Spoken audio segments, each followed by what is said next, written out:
Good evening, Dr. Jabriel. My group is here today to present on the case study GDP Architects Private Limited and the University Technology Mara. My group consists of Isaac, Basil, Sering and myself Nivedan. I'll be giving on a brief description on the case study. The case deals with the issue of non-payment to the contractor. These issues result in the contractor not completing the work on time and causing delay in the project. The plaintiffs in this case is the construction company named GDP Architects, and the defendant is the University Technology Mara. The defendant owns a university in Malaysia. The defendant wanted to build a second campus in the plan of expanding the university, and the contract was given to GDP Architects. The plaintiff claims that they have not been yet paid for all the services what they provided for the project University Technology.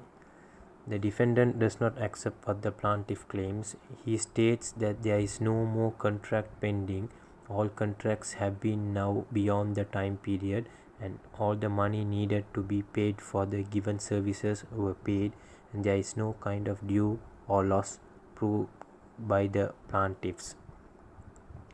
So the issues identified by the court is there a legally binding contracts between the plaintiff and the defendant, and assuming there is one, is the plaintiff claiming against the defendant in the time period pursuant, and also is the plaintiff entitled to the claim hearing against the defendant for all the works completed according to the contract. So now I will pass it on to Isaac to further continue on the case study. Thank you. Thank you, Nivedan. My part will be the decision of the holdings. The court disagrees with the defendant that the plaintiff was intending the benefit for you would, because the ultimate beneficiary, the court argues, is the defendant. Furthermore, the court has proved that the work has been satisfactorily proven to be completed by the plaintiff, and the court refers to Tanjung Teras Sdn Bhd versus Government of Malaysia to strengthen its argument. Furthermore, the defendant has already started benefiting from the plaintiff's work, utilizing the work of the plaintiff, which is only possible if the plaintiff had done it. Quantum merit, the court argues, can be done through compensation measured through worth of work done without considering profit.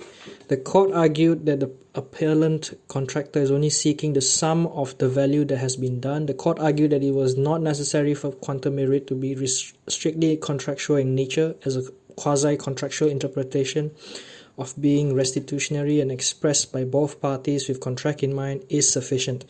The court argued that the value of the plaintiff's work should be based on the amount of work done and not based off the contractual arrangement between the plaintiff and you would, which amounts to 21,199,320 ringgit and 15 cents.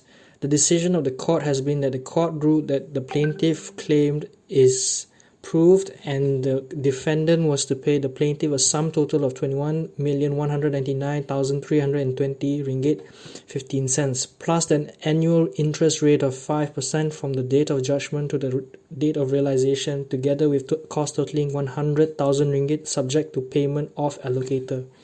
Thank you. And now I'll pass on to Basil. Alright, thank you, Isaac. I'll be talking about the need for law and professional engagement. So before we get started, I'd just like to display some few advantages of law when it comes in a construction project. For example, the first one will be the fair treatment and judging to all parties, resolves issues without conflict, maintains order to protect rights of parties, and finally eliminates the chances of fraud.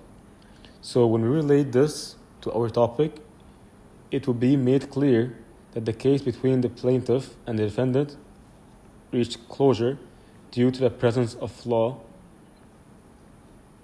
and law was placed fairly and assisted the plaintiff in winning the case which they deserved.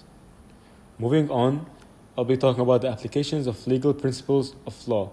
There are 5 of them stated here, which would be the supremacy of law, equality before the law, accountability to the law, legal certainty, fairness in the application of law. So when we relate these to the topic, the first one that we used was supremacy of law, which referenced Section 71 of Contracts Act 1950 and aided the plaintiff in winning the case. The second point that was referenced was fairness in the application of law. Even with no binding contract between the plaintiff and the defendant, the law was placed fairly, which made the defendant lose the case. I would like to pass the rest to TC Ring to cover the recommendations. Thank you. Okay, thank you, Basil. So, for the recommendation parts, I believe that there are miscommunications between these three parties, which are the plaintiff, you Woods, and the defendants.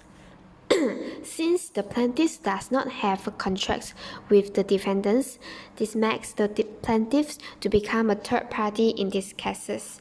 Therefore, it is recommended that the plaintiff should have a legally binding contract and have a direct connections or communications towards both of these users and defendants in conducting for the entire projects.